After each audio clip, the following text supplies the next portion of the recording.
पिछले कुछ सालों में ऐसा कोई न्यूज़ जो या ऐसा कोई इन्फॉर्मेशन जिस पे बिना फैक्ट्स वेरीफाई किए उसको पब्लिश कर दिया गया। तो मैं लास्ट मंथ का ही एग्जांपल देती हूँ, यूएस ईरान का वॉर। किसी का मर्डर हो गया, बहुत सी चीज़ें होती हैं, बट कहीं ना कहीं सोशल मीडिया है या जितनी भी चीज़ें हैं उसको कवर नहीं करती है। पर इस बार उसको उतना इम्पोर्टेंस नहीं मिला। हमारे देश में जो क्राइम बढ़ रहा है इसके पीछे कहीं ना कहीं पार्टीज का बहुत बड़ा रोल है। इस पर मैं तो नहीं बोलूँगी कुछ। आप देखिए कैसे सीन आया, नो वन नोस, किसी को आइडिया नहीं, और वो इतना बड़ा आदमी बन गया। जितने बड़े बड़े आइडियल्स को जिनको लोग मानते थे, चाहे वो स्टीफन हॉकिंग हो, चाहे वो इलॉन मस्क हो, तमाम वो लोग भी उसमें शामिल थे। चाइना से एक्चुअली वेनेजुएला का कांटेक्ट करना ही पड़ रहा था, और ये ट्रम्प होने नहीं दे सकते।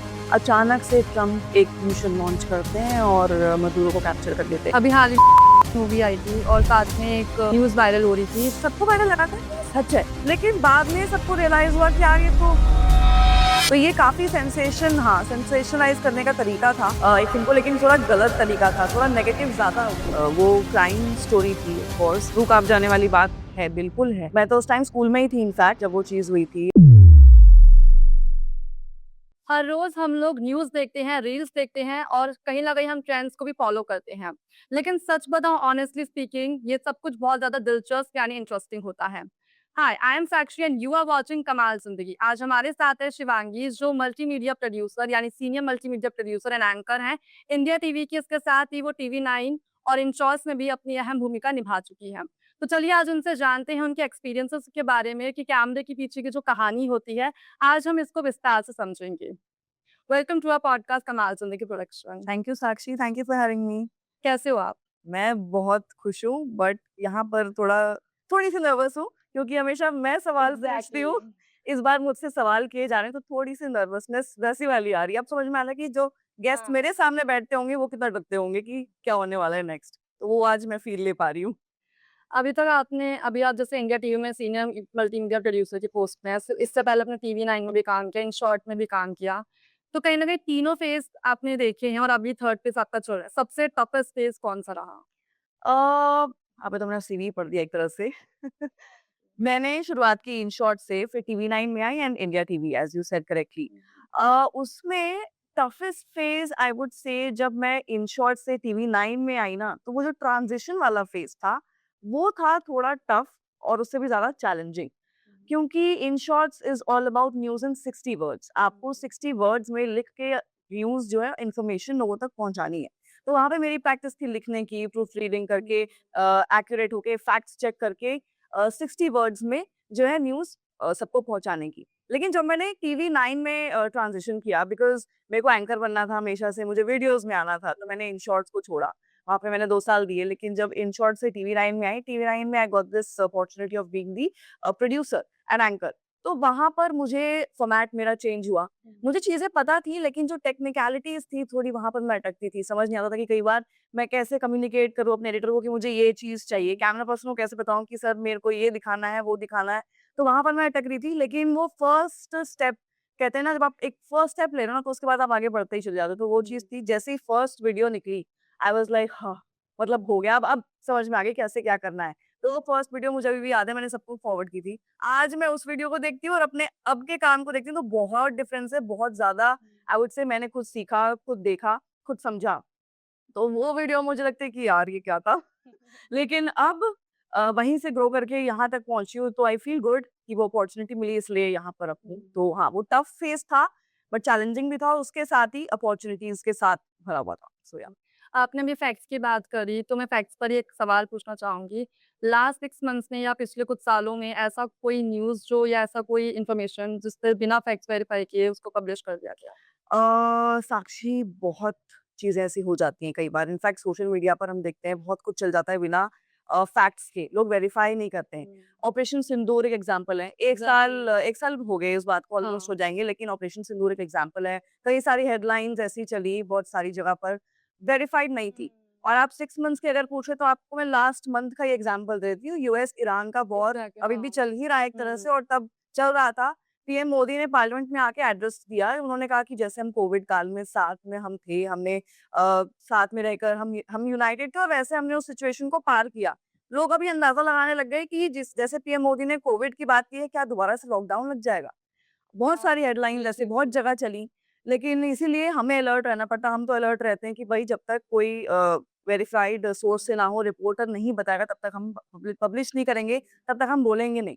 तो ये बहुत ध्यान रखना पड़ता है। यूज़र को कहीं न कहीं अपने आगे एक फ़िल्टर लगाना पड़ेगा, वो देखना पड़ेगा कि वेरिफाइड सोर्स है कि नहीं। तो ये बहुत ज़रूरी है आज के टाइम पे। कोई ऐसा ट्रेंड जिसको देख के आपको लगा हो इंस्टा पे, फेसबुक कहीं पर भी कि अरे ये क्या वायरल कर दिया? हुँ। बहुत सारे ट्रेंड्स हैं आजकल। आजकल क्या इनफैक्ट वो कच्चा बादाम तो मुझे अभी तक समझ नहीं आया। देन एक और वायरल ट्रेंड वो सो ब्यूटीफुल, सो एलिगेंट हाँ। वाला एक्टर्स तक वो ट्रेंड कर रहे थे। मतलब समझ नहीं आ रहा था कि क्यों वायरल हो रहा है। अभी मुझे पर्टिकुलर मैं बताऊँ तो मुझे वो एआई वाला ट्रेंड समझ नहीं आता है जिसमें लोग अपने आप को साड़ी पहन के या तो फ़ोटो हुँ। खिंचवाते हैं या फिर वो year and book and all क्योंकि मुझे ऐसा लगता है कि AI can give you like 5 और 10 मिनट्स और even in fact a day of happiness कि हाँ, चलो मतलब एक दिन तुमने ऐसे कपड़े पहन के अपने ये फ़ोटो तुमने देख लिया, तुम इस फ़ोटो को देख के खुश हो गए, अच्छा लग रहा है तुम्हें।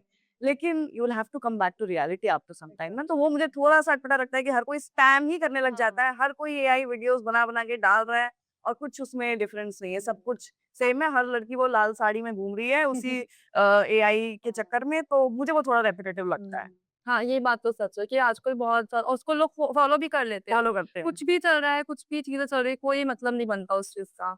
तो ये तो एक सवाल उठता ही है कि हाँ, आजकल कुछ ऐसे इम्पोर्टेंट टॉपिक्स होते हैं लाइक किसी का मर्डर हो गया, बहुत सी चीज़ें होती हैं। बट कहीं न कहीं जो सोशल मीडिया है या जितनी चीज़ें हैं, उसको कवर नहीं करती है। ऐसा कौन-सा टॉपिक है अभी हाल ही में जो रिसेंटली अ, हाल ही की अगर बात करें तो अभी अप्रैल चल रहा है, जनवरी फ़ेब की दिल्ली एयर पॉल्यूशन। मुझे ऐसा हाँ। फ़ील हुआ कि जेनुइनली हर साल एयर पॉल्यूशन में बहुत एम्फेसिस दिया जाता है। दिवाली के अगले दिन तो होता ही होता है। हुँ। लेकिन अभी भी बहुत ज़्यादा पॉल्यूशन था, ऐसा नहीं था कि नहीं था। पर इस बार उसको उतना इम्पोर्टेंस नहीं मिला, इतनी इतनी कवरेज नहीं मिली, जितनी मिलनी चाहिए थी क्योंकि हर बार उसका बनाया जाता है, अच्छा खासा डिबेट होती है उस पे, लेकिन इस बार उतना डिस्कशन नहीं था और ये वो चीज़ है कि मतलब दिख रहा है बट कुछ हो हाँ। नहीं पा रहा, उस पे कवरेज नहीं हो रही, उस पे बात नहीं हो रही, तो वो एक चीज़ मुझे लगी बस। बट आपको नहीं लगता कि नॉट इवन पॉल्यूशन वो तो एक बहुत इम्पोर्टेंट मुद्दा है ही, बट कहीं न कहीं आजकल बहुत सारे जर्नलिस्ट की बात की जाए तो वो सच दिखाने की कोशिश करते हैं, तरीके से चीज़ों को रखते भी हैं और कई सारे लोगों की जान भी चली जाती है, बट कहीं न कहीं उसको कवरेज नहीं किया जाता। उसके पीछे का रीज़न क्या है? उसके पीछे का reason I think so basically media से ना जनरली भी लोगों को लगता है कि बहुत डरावना है या कुछ है, हाँ। ऐसा नहीं है पर ये सब चीज़ें अगर आती है ना तो फिर लोगों को लगता है कि फिर डर तो लगता ही है ऑब्वियसली। कहानियाँ ऐसी आती हैं, बहुत सारी कहानियाँ हैं ऐसी, ऐसा नहीं कि कहानियाँ नहीं हैं, कहानियाँ हैं और निकल कर भी आती हैं। लेकिन वही है वेरिफाइड वाली चीज़ भी है, वेरीफाई करना बहुत ज़रूरी है। प्लस ये भी नहीं दिखा सकते कि बहुत डरावनी कोई हाँ। जगह है। मुझे याद है मैं सान्या मल्होत्रा का इंटरव्यू ले रही थी, उनसे मैंने कुछ ऐसे ही बॉलीवुड रिलेटेड पूछा, तो उन्होंने बहुत अच्छी लाइन बोली और मैं इधर भी अप्लाई करूँगी। उन्होंने बोला कि ऐसा नहीं है कि बहुत कोई डरावनी जगह है जहाँ तुम नहीं जा सकते। मीडिया भी वैसा है कोई डरावनी जगह नहीं है कि तुम नहीं काम कर सकते। हाँ, बताया जाता है कि बहुत अड़चनें आती हैं, बहुत चैलेंजेज़ आते हैं, जैसा कि आपने कहा कि लोगों की लाइफ़ चली जाती है, हाँ। Journalist specially yes that is true होता है वो। लेकिन ये भी है कि अ, अगर हम कोई रिपोर्ट बता रहे हैं, तो हम उस चीज़ के हीरो नहीं हो सकते।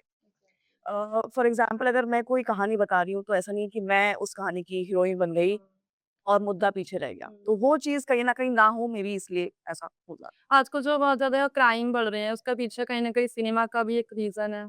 सिनेमा तो ऑब्वियसली एक तरह से ना इट्स आई वुड से नैरेटिव सेट कर ही देता है और लोगों को ऐसा लगता है कि क्या चल रहा है वो सब हम सिनेमा सिनेमा और इनफैक्ट जो हेडलाइंस जिस तरह से बहुत चलती हैं, वो भी डिफाइन कर ही देती है। तो लोग अब कई बार ऐसा होता है कि देखते हैं, देखते वैसा ही काइंड ऑफ क्या कहते हैं एंटरटेनमेंट कंज़्यूम कर रहे हैं, वही फॉर्मेट कंज़्यूम कर रहे हैं, तो इवेंचुअली कहीं न कहीं हाँ, हो जाता है ऐसा बढ़ावा। जैसे सीआईडी के लिए कहा जाता था हाँ, कितनी बहुत बार कि ज़्यादा। कुछ ऐसा दे दिया, कुछ ऐसा बता दिया। सावधान इंडिया के लिए बताया जाता था हुँ। कि लास्ट में वो देते भी थे डिस्क्लेमर कि आप ऐसा नहीं करना, आप ये मत करना, बट कहीं न कहीं हो तो जाता ही है। तो जिस तरह से आप कंज़्यूम करते हो, वो चीज़ें, वो शोज़, वो डिपेंड आप ऑब्वियसली वो आपके माइंड पर इम्पैक्ट तो डालता ही है। तो अगर क्राइम नहीं भी हो रहा होगा, आपको ऐसा लगेगा कि बहुत ज़्यादा क्राइम हाँ। हो रहा है। तो वो नैरेटिव सेट करने वाली बात है। फैशन की बात करते हैं क्योंकि आपने ऑलरेडी बहुत सारे एंटरटेनमेंट वीक में ही देखा है तो बहुत से इंटरव्यूज़ भी आपने लिए हैं। फैशन ट्रेंड जो कॉपी पेस्ट साइकिल का पार्ट है बट कहीं न कहीं वो ओरिजिनल नहीं है। बहुत सारे हैं। लड़कियों की बात करूँ तो अभी जैसे वो फर्शी सलवार चली हुई है, ठीक है? हाँ, ये कुछ नया नहीं है। अपनी मम्मी से जाके पूछना, बहुत पुराना है ये। एग्ज़ैक्टली। वैसे ही वो मोटे-मोटे बैंगल्स चलते हैं। मुझे हाँ, खुद याद है, मैं बट जब छोटी थी मैंने वो खरीदे थे इतने सारे, कि उस टाइम बहुत ट्रेंड में थे, अब वो वापस आ रहे हैं। तब मैंने उनको पहन के डिस्कार्ड भी कर दिया, अब वो वापस आ रहे हैं। बहुत सारी चीज़ें, लड़कों के केस में वो बैगी पैंट्स देख लो, दैट इज़ हाँ। ऑल पुराना है। लड़कियों के केस में वो कॉर्सेट टॉप्स देख लो, कॉर्सेट टॉप की तो बहुत पुरानी हिस्ट्री है, and there is a proper history behind corset tops, और वो अब सामने आता है, तो ऐसा लगता है कि यार ये नया है, ये नया डिज़ाइन है, बट दैट्स नॉट न्यू। एक वो बैंगल्स भी चल रहे हैं बहुत ज़्यादा जो मतलब कश्मीरी फंक्शन होते हैं, बैंगल्स, हाँ, हाँ, वो वो कश्मीरी बैंगल्स हैं। एग्ज़ैक्टली वो A1 एक ही हाथ में पहनते हैं और वो इतना ज़्यादा वो ट्रेंड चल रहा उसके है। साथ वो रेन ड्रॉप ग्लास बैंगल्स, वो उसके साथ वो किया हुआ है, बट वो सब ऐसा नहीं कि नहीं था पहले, वो हाँ, पहले भी था। वाले भी आप सोचो उसकी वजह से कितने सारे मार्केट्स फ्लरिश कर रहे हैं, वो हुँ, हनुमान मंदिर के पीछे वाला मार्केट, ऐसा कहते हैं बैंगल मार्केट जो है बहुत फेमस हो हुँ, गया, इस वजह से, क्योंकि वो चूड़ियाँ, वो बैंगल्स अब ट्रेंड कर रही हैं। हाँ। वो सब बहुत पुराना भी कह सकते हैं। ये सब रिसाइकिल होके आगे आता है, कुछ ऐसा नया नहीं कह सकते। कोई ऐसा केस जहाँ हेडलाइन और एक्चुअल कंटेंट मैच नहीं करते एक-दूसरे से? केस आई वुड से ऐसा ना बहुत बार मुझे ऐसा फ़ील होता है कि एंटरटेनमेंट बीट में ऐसा कई बार होता है। अ लॉट ऑफ टाइम्स, क्योंकि सेंसेशनल बनाने के चक्कर में ना हेडलाइन्स ऐसी बना दी जाती है हुँ, कि उन्होंने क्या कहा, उन्होंने ये कहा, किसी एक्टर ने ये बताया, लेकिन होता है जब आप कंटेंट पढ़ोगे ना, तो वो होता ही नहीं है, या फिर मुश्किल से एक लाइन होगी, एक हिंट, और कुछ नहीं होगा। अ लॉट ऑफ टाइम्स होता है कि उन्होंने अपने प्रोजेक्ट के बारे में कुछ बताया, लास्ट तक आप पढ़ लोगे, वो बोलेंगे प्रोजेक्ट के बारे में तो हमने कुछ बताया ही नहीं है, उन्होंने बस बोला है कि it's going to be a thriller, that's the only exactly. Information. अब एग्जाम्पल अगर बताऊँ तो एक और था, जैसे कि ये आर्यन खान का ड्रग केस था। हाँ, हेडलाइन्स कितनी बनी कि ड्रग रैकेट एक्सपोज़ हो गया है बॉलीवुड में, बहुत कुछ बड़ा हो गया है, ये वो, लेकिन कोई एविडेंस नहीं था। तो कोई एविडेंस नहीं है, सब सोर्स के ह हवाले से आ रहा है, वैसा कंटेंट बन रहा है, तो क्या मतलब है उसका? इवन जो काफ़ी फेमस एक्टर्स रहे हैं धर्मेंद्र, उनके ऊपर भी तो कितनी बड़ी कंट्रोवर्सी, कितना गलत एकदम मिस इन्फॉर्मेशन ही फैला दी थी। तो उसको लेकर ही बहुत ज़्यादा देखा जाए सोर्स का तो खेल है, सब हाँ, लोग चला देते हैं कि हमें किसी ने बताया, जानने वाले के सोर्स ने बताया, हाँ। जानने वाले ने हमें बताया और वो सोर्स सही हो गया। हाँ, लेकिन आपको प्रॉपर्ली वेरीफाई करना बहुत ज़रूरी है। धर्मेंद्र सर के उसपे तो एग्ज़ैक्टली एक्चुअली बहुत लोग बहुत ट्रोल हो गए ज़्यादा। थे। बहुत हुआ भी था वो कि एकदम से इन्फॉर्मेशन चली गई थी, जबकि उनकी फैमिली की साइड से कोई इन्फॉर्मेशन नहीं आई थी। So that was a big example. और आजकल मैं ये भी पूछना चाहूँगी सोशल मीडिया ने ज़्यादा मिस इन्फॉर्मेशन क्रिएट कर दी है या फिर टीवी ने? सोशल मीडिया तो मुझे ऐसा लगता है बिल्कुल, क्योंकि सोशल मीडिया में लॉट ऑफ टाइम्स क्या होता है ना, आप क्लिप एडिट कर सकते हो, आप कट कर हुँ, सकते हो।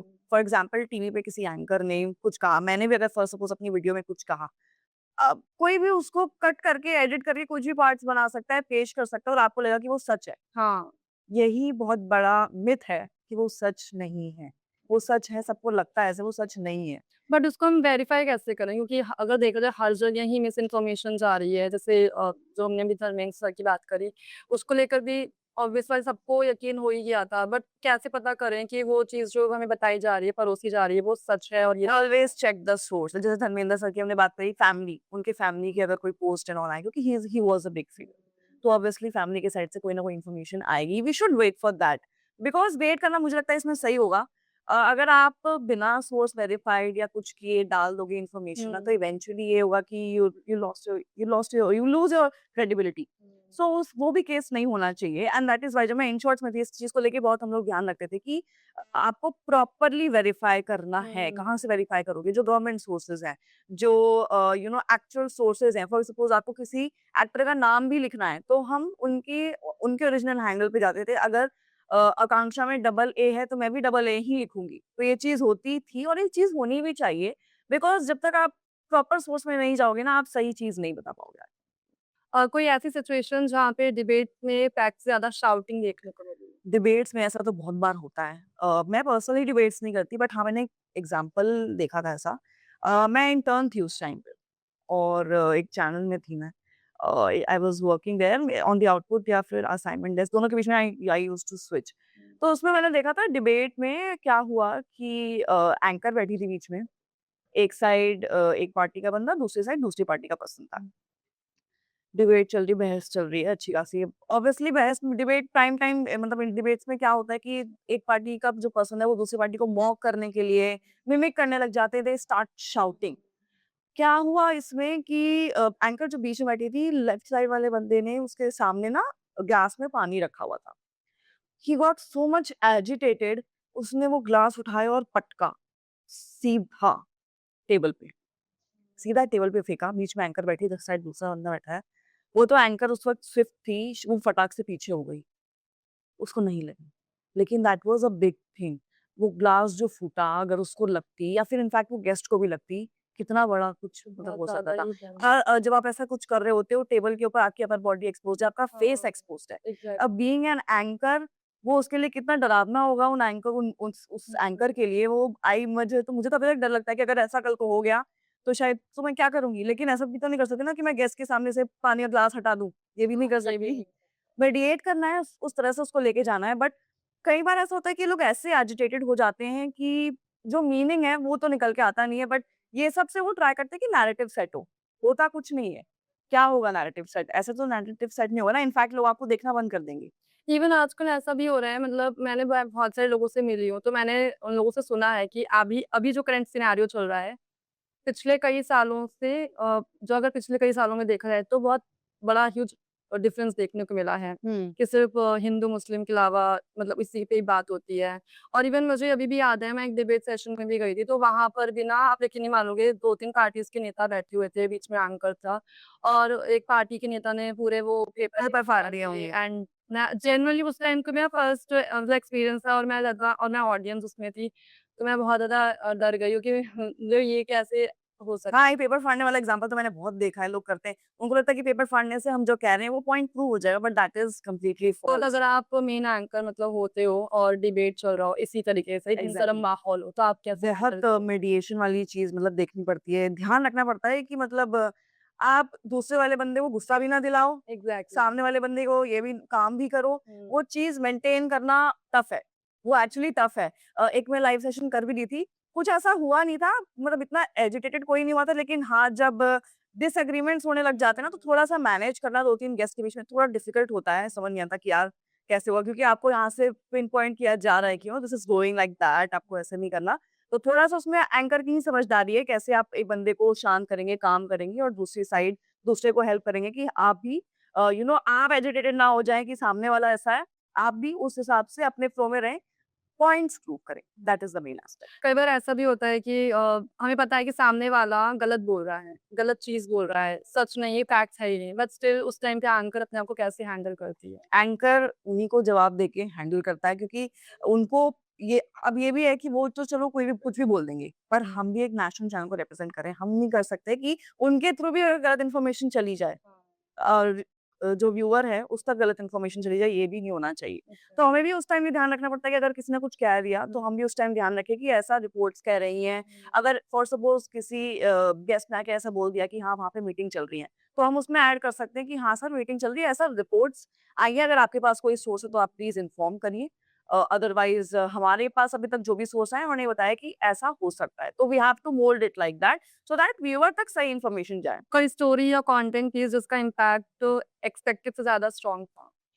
इम्पैक्ट की अगर बात करें तो आई फ़ील एक तो निर्भया केस, वो तो हाँ। बहुत वो का इम्पैक्ट जाने वाली। हाँ, वो क्राइम स्टोरी थी ऑफ कोर्स, रूह काँप जाने वाली बात है, बिल्कुल है। मैं तो उस टाइम स्कूल में ही थी इनफैक्ट जब वो चीज़ हुई थी और इम्पैक्ट ऐसा था कि चेंज देखे हमने, बहुत सारे चेंजेस देखे और काफ़ी टाइम तक वो चीज़ चली। अब आप देखो अभी तक लोग डरते हैं उस वज़ह से। हाँ। ये क्योंकि वो एक केस ऐसा था कि जहाँ पर कवरेज इस तरह से हुई और लोगों का रिएक्शन भी ऐसा था जो इम्पैक्ट प्रॉपर देखने को मिला। और वो ज़रूरी भी था एक तरह से, हाँ। जो इम्पैक्ट हमें मिला, जो कि डिसीजंस आए बाद में, वो बहुत इम्पोर्टेंट थे। और अगर एक और की बात करें तो एक पॉज़िटिव वे में कह सकते हैं कि चंद्रयान वाली जो चीज़ थी, हाँ, वो भी बहुत अच्छा था। बहुत ज़्यादा। उसमें ये था कि कैसे ना लोगों लोगों के अंदर बहुत ज़्यादा पॉज़िटिव चीज़ मतलब पॉज़िटिव हुँ। फीलिंग आ गई। They started feeling more proud for their nation. Chandrayaan was basically हम एक वो तरह से मिशन था और ऐसा नहीं कि हम लोग मिशन नहीं करते, हम लोग करते हैं मिशन, इसरो बहुत मिशंस करते हैं, लेकिन वो जो उसको जो क्रिएट किया गया और जो लोगों का ऑडियंस का जो रिएक्शन था, उसमें इम्पैक्ट बहुत कुछ देखने को मिला मतलब काफ़ी अच्छा लगा और काफ़ी सही था। आपने निर्भया वाली केस की बात करी, बहुत इमोशनल स्टोरी है ये। बट देखा जाए तो कहीं न कहीं अभी भी जो क्राइम है लड़कियों को लेकर, वो कम तो नहीं हुए। हुँ, राइट, क्राइम कम नहीं हुआ है और क्राइम को कम करने के लिए स्टेप्स लेना बहुत ज़रूरी है। क्या आपको लगता है कि हमारे देश में जो क्राइम बढ़ रहा है, इसके पीछे जो अंडरवर्ल्ड की कहानी है, जितनी भी चीज़ें हैं, इसके पीछे कहीं न कहीं पार्टीज़ का बहुत बड़ा सपोर्ट होता है? बैक मतलब कह सकते हैं कि बैक स्टोरी क्या है इसकी, ये पता नहीं है किसी को। ऑफ कोर्स बैक गेट से क्या हो रहा है आपको आइडिया नहीं है। पार्ट पॉलिटिकल पार्टीज़ के बारे में लोग ऐसा so there is an assumption but ये सब असम्पशन है। हमारे पास जब तक प्रूफ नहीं है, हम कर नहीं सकते कुछ, हम कुछ कह नहीं सकते। Lot of times yes it happens कोई ना कोई लिंक ऐसा मिलता है कि कहीं-कहीं एरियाज़ में जिसमें कोई ना कोई पॉलिटिकल पार्टी से कनेक्टेड है, एग्ज़ैक्टली। वो निकल के चीज़ें आती हैं सामने। उस पे एक्शन लिया गया कि नहीं लिया गया, वो बहुत इम्पोर्टेंट है देखना। एक्शन मैटर करता है और जैसा कि आपने बोला कि क्राइम है, येस क्राइम ऑब्वियसली वुमेन के अगेंस्ट बहुत ज़्यादा क्राइम है। ऐसा नहीं बोल सकते कि क्राइम कम हो गया, निर्भया कांड के बाद क्राइम अब होता ही नहीं है, ये तो नहीं है, ये तो बिल्कुल इम्पॉसिबल है। लेकिन कहीं न कहीं इसमें बहुत सारे फैक्टर्स हैं, अनएम्प्लॉयमेंट भी एक फैक्टर है, इन्फ्लेशन भी एक फैक्टर है कहीं न कहीं। जब लोगों के पास एम्प्लॉयमेंट नहीं है, कुछ भी हो सकता है, बहुत सारी चीज़ें मेंटली इफ़ेक्ट होता है आदमी और उसके बाद वो क्या करे आपको नहीं पता। There is no counselling for that, there is no उस पे ध्यान नहीं दिया जाता उस सही तरह में, से। हाँ, तो ये तो है। जब तक आप क्राइम की जड़ को सॉल्व नहीं करोगे, जहाँ से क्राइम पनप रहा है, आप वो माइंड को आप वो नहीं करोगे, तब तक कैसे कम होगा? तो ऐसा नहीं है कि स्टेप्स नहीं लेने चाहिए। ऑब्वियसली स्टेप्स तो लेने ही पड़ेंगे, सरकार को तो बहुत स्टेप्स लेने पड़ेंगे इसके लिए और आगे तक ऐसा कभी भी नहीं होगा कि हमने सब कर लिया है। ऐसा कभी वो स्टेप वो नहीं आने वाला कि हमने जो हमें करना चाहिए था, वो सब हमने पूरा कर लिया है और अब ऐसा कुछ नहीं होगा। बट दोनों तरह से इसको एज़ अ सोसाइटी भी हमें इसको ध्यान देना होगा और गवर्नमेंट की तरफ से भी। इट्स लाइक कह सकते हैं कि दोनों को मिलकर साथ में इसमें आना पड़ेगा। सिर्फ गवर्नमेंट एक तरफ से कुछ नहीं कर सकती, सिर्फ सोसाइटी की तरफ से कुछ नहीं कर सकती। अभी हाल ही में एक केस देखने को मिला था जिसमें सबको मैं कह सकती हूँ इस दुनिया में सबसे खौफनाक अपराध है ये एप्स्टीन फाइल्स। एप्सिन फाइल्स पे तो मैंने वीडियो भी बनाया है एक, बहुत बढ़िया-सा आप देखना ज़रूर। एप्स्टीन फाइल्स का केस तो ख़ैर काफ़ी इंटरेस्टिंग है। हाँ, इंटरेस्टिंग है।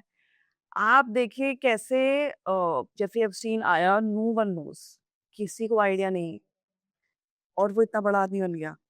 और आप ये सोचिए कि जितने बड़े-बड़े आइडियल्स जो जिनको लोग मानते थे, चाहे वो स्टीफन हॉकिंग्स हो, चाहे वो इलॉन मस्क हो, तमाम वो लोग भी उसमें शामिल थे। बहुत सारे और एमईए ने खुद देश के प्रधानमंत्री से भी कुछ सवाल इसको लेके पूछे कि उनकी एक क्लिप वायरल भी हुई थी, जिसको लोगों ने बोला भी वो एआई है या हाँ, कुछ है। वो काफ़ी वो तो है, वो तो एआई क्योंकि कोई सोर्स नहीं है, जैसा कि मैं पहले भी कहती थी कि वेरिफाइड सोर्स होना बहुत एग्ज़ैक्ट ज़रूरी है, वेरीफाई करना बहुत ज़रूरी है, ये फैक्ट है। कुछ ऐसा लिंक विंक था नहीं, वो सब वीडियोज़ तो फेक थी, वो फेक थी। लेकिन एप्स्टीन का जो केस था, वो बहुत ज़्यादा मतलब दिल दहलाने वाला है, प्लस वो एक केस स्टडी है।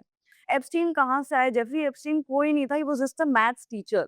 हाँ, एक मैथ्स टीचर था वो और वहाँ से उसके पेरेंट्स उसका his father was a gardener, हुँ। His mother was a homemaker.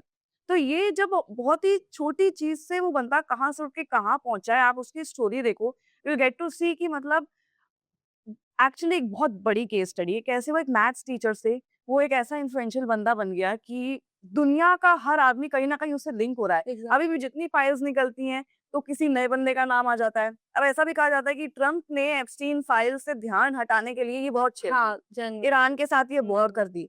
कोई बड़ी बात नहीं कि ऐसा हो भी सकता है। आप खुद देखो ऐसा क्यों हुआ कि जब यहाँ पर ईरान के साथ यूएस की वॉर चल रही है, मेलानिया ट्रम्प सामने आके कहती है कि मेरा एप्स्टीन से कोई रिलेशन नहीं है।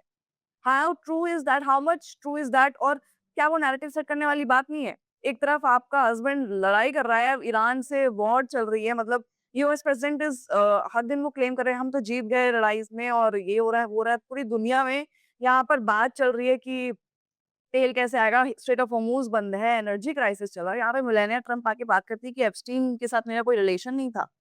तो Epstein is actually a very big case study और जब मैंने उसके वो क्राइम्स पढ़े मेरे पास मतलब पूरा जब मैंने उसका वो पढ़ा बहुत ही दर्दनाक है, बहुत ही खतरनाक है। उसमें कैसे-कैसे हर छोटी मतलब छोटी-छोटी लड़कियों को ही यूज्ड टू इन्वॉल्व और कैसे थ्रू अ मसाज कि मसाज करने के लिए हमें बुलाया जाता था और इतने पैसे कि आपको $100 $200 दिए जाएँगे, आप आइए एंड इवेंचुअली वो उसमें उनको ले लिया जाता था। इन द गार्ब ऑफ किसी को कहा जाता था कि आपको अच्छा फ़ोटोग्राफ़ी में इंटरेस्ट है, हम आपको बढ़िया से फ़ोटोग्राफ़ी स्कूल में डालेंगे, आपको मसाज देने में इंटरेस्ट है तो मैं आपको वहाँ लेके जाऊँगा, आपको वहाँ पे ट्रेनिंग दिलवाऊँगा। और इवेंचुअली क्या हुआ, वो सारी लड़कियाँ लास्ट में उनको जस्टिस नहीं मिला और ये सच में एक्चुअली जस्टिस नहीं मिला। कहा ये भी जाता है कि he committed suicide but we don't know Epstein ने सुसाइड किया या नहीं, नो आइडिया। इवन ये जब खबर भी सामने आई थी, तो एक क्लिप भी वायरल हुई, तो लिटरली मैंने भी बहुत रिसर्च करी इस चीज़ पर कि वहाँ पे कोई कैमरा नहीं था, कुछ नहीं था। कुछ नहीं था exactly. So I was doing this story only and उसमें मैंने देखा कि जो वो हॉलवे था, वहाँ का जो हॉल था, उसका the cameras were not working at that moment. कोई सिक्योरिटी का बंदा नहीं था जिसके सामने फुटेज चल रही है, उसने देखा नहीं। हुँ। ऐसा कैसे हो सकता है? देयर आर कैमराज़ एवरीवेयर, वो पूरा टाइम मॉनिटर करते रहते हैं। तो ऐसा कैसे हुआ कि जब उस टाइम किसी ने सुसाइड कर लिया अपने वॉच में और उससे पहले वो वर्क स्टाइल में था, मतलब फ्यू डेज़ पहले भी उसने कुछ ऐसा अटेम्प्ट किया था और फिर उसके बाद उसको एक सेल में डाला गया था जहाँ पर उसको कंटीन्यूअस कोई ना कोई देख रहा है प्लस उसके साथ भी कोई है। और बाद में जब उसको वापस अपनी जगह पे रखा गया, अचानक से जब आपको पता है कि वो बंदा व्हाट सेल से आया है, उस सेल से आया है जहाँ पे वो कुछ कर सकता है और उस उधर पे उस टाइम उस मोमेंट में कैमरास काम नहीं कर रहे हैं और अचानक से he commits suicide, so that is all very gory, very shady कह सकते हैं। इवन ये भी सुनने को मिला था उसी टाइम पर कि जो कोविड आया था, इसका भी रीज़न यही था कि ताकि लोगों को ये ना पता चले एप्स्टीन को, क्योंकि उस टाइम पर अमेरिका में बहुत से जो मीडिया थी, जो जर्नलिस्ट थे, वो ट्रम्प से बार-बार सवाल पूछते थे। इवन वो क्लिप भी वायरल हुई थी उसको लेकर, बट ट्रम्प जो थे वो हमेशा से मना करते थे, मतलब उस चीज़ को टालते रहते थे और कहीं न कहीं अभी भी कोविड तो भी टाल ऐसे ही ही दिया रहते हैं। उन्होंने। हाँ, और ये भी देखा जाए तो ये जो वॉर हुई है, क वो अपना वो सारा ध्यान जो है वो हटाने के लिए भी कह सकते हैं कि हटाने के लिए टालना किया आपने था। वर्ड एकदम सही यूज़ किया साक्षी। हाँ। अब तब भी ट्रम्प अगर टाल रहे थे तो आज भी वो टाल ही रहे हैं, क्योंकि उनको भी कहीं न कहीं डर है। ट्रम्प के ऑब्वियसली कॉन्टैक्ट्स थे। अ, वो बात और है कि अब वो खारिज कर देते हैं। वो कहते हैं कि नहीं, मैं मेरी तो उनसे दोस्ती मैंने ख़त्म कर दी थी ये सब होने से पहले भी। लेकिन आप मेल्स पढ़िए, आपको पता चलेगा कि हाँ, कितना कॉन्टैक्ट क्या था, प्रॉपर। नहीं था। सो या टालने वाली बात एकदम सही है। तब भी अगर टाला गया तो अभी भी आप वॉर देख सकते हैं, टाला ही जा रहा है एक तरह अभी से। ग्रीनलैंड को लेके ही बातचीत चल रही थी बीच ग्रीनलैंड को में। लेके आपने देखी, पहले उन्होंने हाँ। ग्रीनलैंड को लेके बात करी कि मैं तो ग्रीनलैंड ले लूँगा, मैं ग्रीनलैंड खरीद लूँगा। ग्रीनलैंड पहले हमारा है। उन्होंने ये भी कहा कि ग्रीनलैंड पहले हमारा है, जबकि ऐसा कुछ नहीं था। जब वॉर हुई थी सेकंड वर्ल्ड वॉर, तो उस टाइम पे क्या एज़ अ प्रोटेक्टोरेट ग्रीनलैंड जो है वो यूएस को, मतलब यूएस की आर्मी वहाँ थी, आर्मी ने बेस बनाया कि हम आपको प्रोटेक्ट करेंगे। प्रोटेक्टोरेट एज़ अ प्रोटेक्टोरेट था, उनकी डील हुई थी प्रॉपर कि जैसे ही ये सब ठीक हो जाएगा, we will get back to normalcy. Trump उस चीज़ का ऐसा दावा करते हैं कि भई ग्रीनलैंड तो हमारा था, हमने गलती कर दी देके, ऐसा कुछ नहीं है। तो इसीलिए we have to be very sure कि हम क्या पढ़ रहे हैं। ट्रम्प इस चीज़ में भरोसा करते हैं कि नैरेटिव मैं सेट करूँगा तो होगा, लेकिन ऐसा कुछ नहीं है। आप बिल्कुल आप यूएस ईरान वॉर देख सकते हो। एक साइड ट्रम्प ने बहुत कोशिश की, आज मिसाइल छोड़ दी, कल सीधा बोल दिया कि भई ये तो मैं जीत गया, मैं तो विक्ट्री हो गई, US is victorious in this war. लेकिन वहीं ईरान ने अपने सोशल मीडिया से ऐसा नैरेटिव सेट किया कि ट्रम्प की तो इमेज पूरी डाउन डाउन हो गई है पूरे देश में। वर्ल्ड स्टेज पे आप कह सकते हो उनकी पूरी इमेज डाउन हो गई है इस वजह से, क्योंकि ऐसे-ऐसे मीम्स निकाल दिए, ऐसी-ऐसी हुँ। स्टोरीज़ निकाल दी, मतलब इतने जोक्स निकाल दिए कि अब आज जेन ज़ी का ज़माना है। जेन ज़ी और जेन ज़ी के लिए सोशल मीडिया बहुत इम्पोर्टेंट है। फ़ोन के बिना वो नहीं रह सकता एक्चुअली।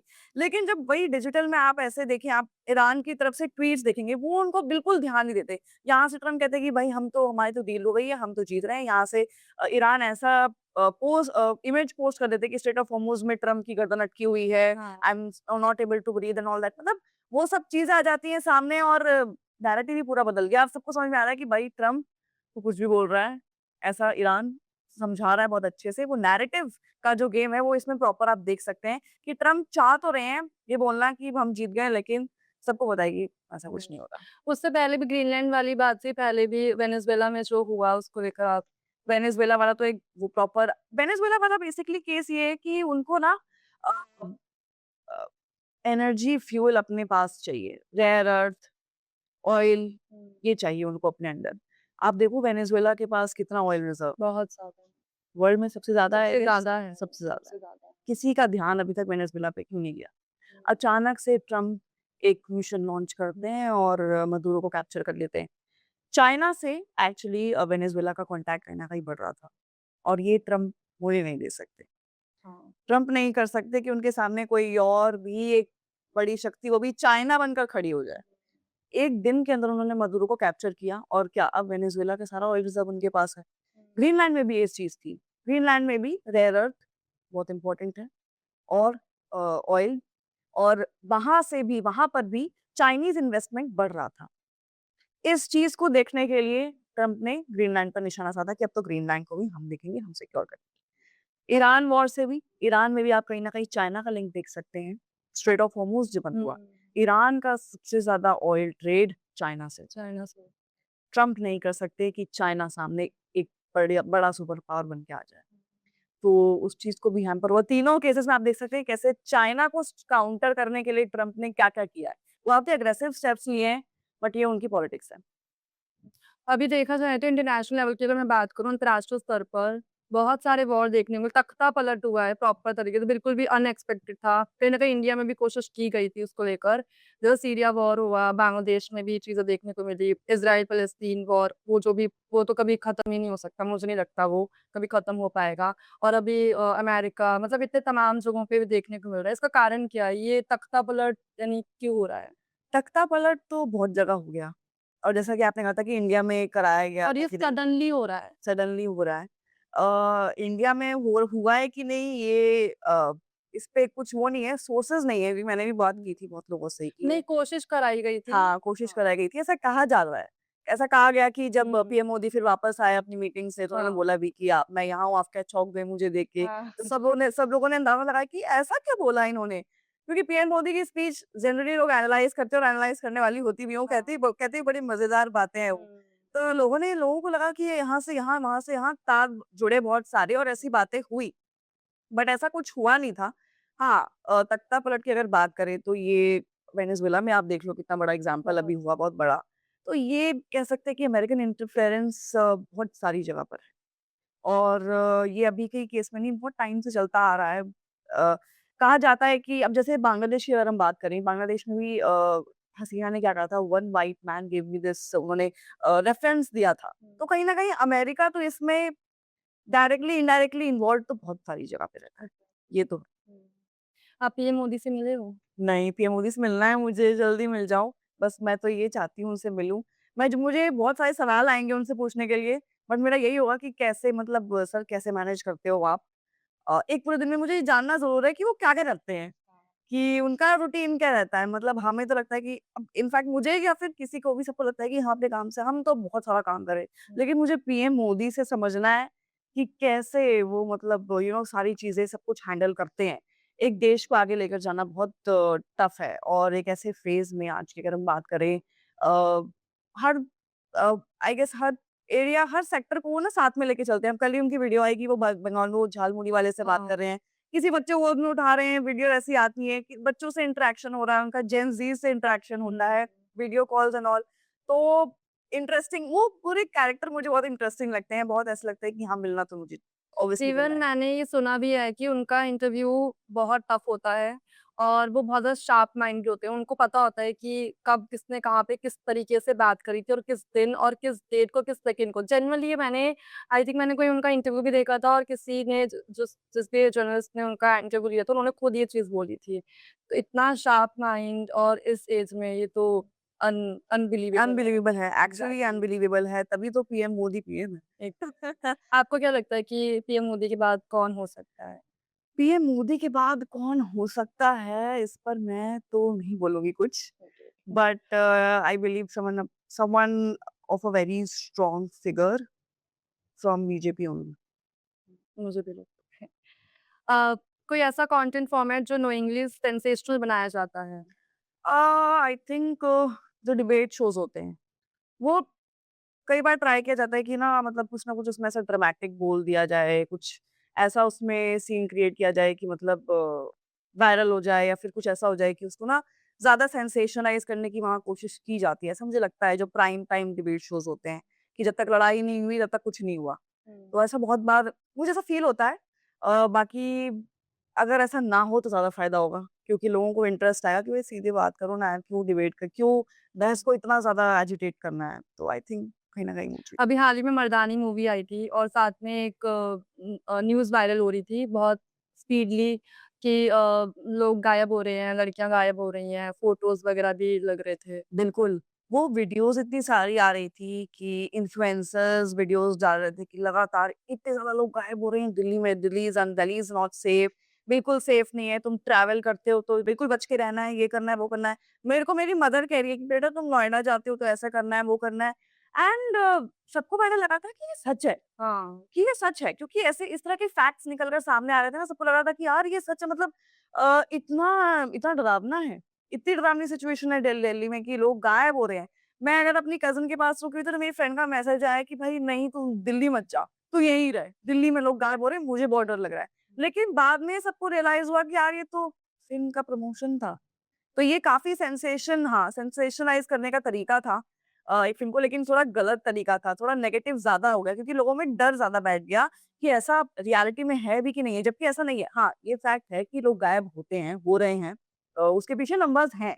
बट ये कहना कि इस बार अचानक से हो गया है, बहुत ज़्यादा हो गया है, ऐसा कुछ नहीं है। अगर आप फैक्ट्स चेक करेंगे तो आपको पता चलेगा कि ऐसा कुछ नहीं था। बाद में पुलिस ने वेरीफ़ाई भी किया था कि हाँ। ऐसा कुछ नहीं है, ये बस हाइप क्रिएट की जा रही है।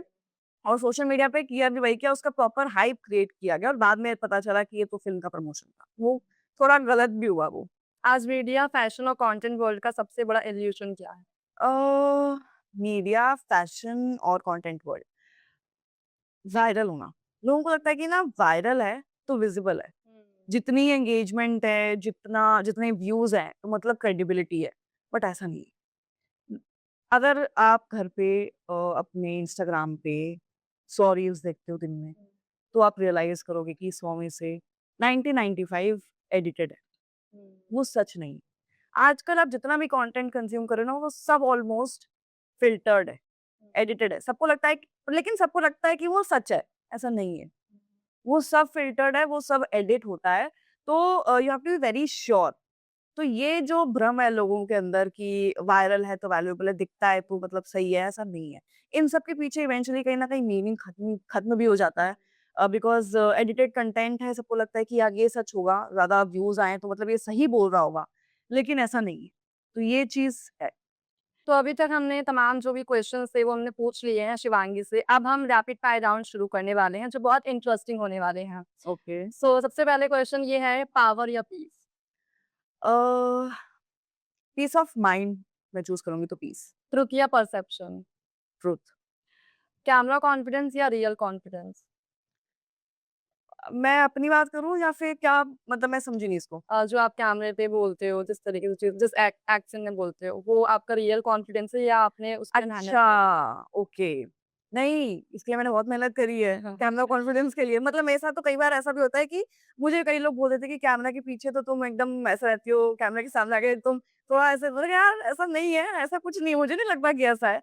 बट हाँ, कैमरा कॉन्फिडेंस मुझे लगता है कि बहुत काम किया ही है ऑब्वियसली उसके पीछे, तो वो अंदर से आ भी जाता है। फेम या freedom? Freedom, freedom, noise break करना या साइलेंस चूज़ करना? ऑब्वियसली ब्रेक करना। हील्स या हसल? ये हसल, क्योंकि हील्स एंड पैर में बहुत दर्द होता है। हसल में आपको बहुत कुछ सीखने को मिलता है। स्टाइल या सब्सटेंस? अ, सब्सटेंस। रिस्क लेना या सेफ रहना? ये थोड़ा-सा रिस्की सवाल है, ट्रिकी सवाल है। बट लाइफ़ की अगर बात करूँ, तो मैं सेफ रहना चाहती हूँ। बट ऐसा नहीं कि रिस्क लिए बिना सेफ रह पाएँगे। तो रिस्क भी कहीं न कहीं ज़रूरी है, सेफ रहना वो टाइम पीरियड डिसाइड करता है आई गेस, वो टाइम फ्रेम डिसाइड करता है कि क्या ज़रूरी है। इम्पैक्ट या popularity? Impact, obviously impact.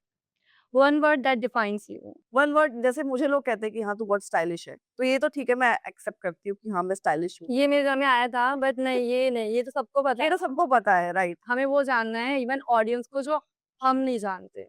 Okay, जो सिर्फ़ आप जानते हो वो कह सकते हो वो आपकी इनर सोल ही जानती है। Okay.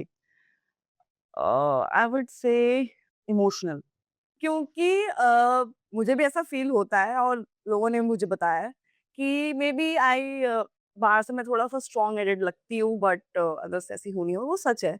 I am emotional eight times but I do not let that affect my you know my career और मे बी माय वर्क और एनीथिंग। ऐसा नहीं कि मैं अंदर से मतलब कुछ भी चल रहा है तो वो कैमरा पे दिखे, वो नहीं होना चाहिए but yes, I am emotional at my core. But define करने वाली बात है तो maybe someone who is confident enough to speak of her own and to own herself and someone who has, have been able to create an identity without anyone's, help or support. So yeah, One thing you will never compromise on. one thing I will never compromise on, maybe my self-respect. Yeah, not maybe. Yes, of course, my self-respect. One myth about you. One myth is that people feel that I'm arrogant. I'm not. लोगों को लगता है देखने से कि अरे ये तो एटीट्यूड वाली होगी बट ऐसे नहीं हूँ. तो yeah, that is one myth. One thing people don't see behind the camera. Behind the camera, people won't see that maybe how nervous I am. और कई बार ऐसा लोगों को लगता है कि ठीक है कैमरे के सामने तो मतलब क्या फ्लुएंटली और क्या बढ़िया बोलती है, ऐसा नहीं है कि पीछे डर नहीं लगता। ऑब्वियसली हम इतने सारे लोगों का इंटरव्यू एंड ऑल लेते हैं, तो नर्वसनेस रहती है, एंग्जायटी होती है।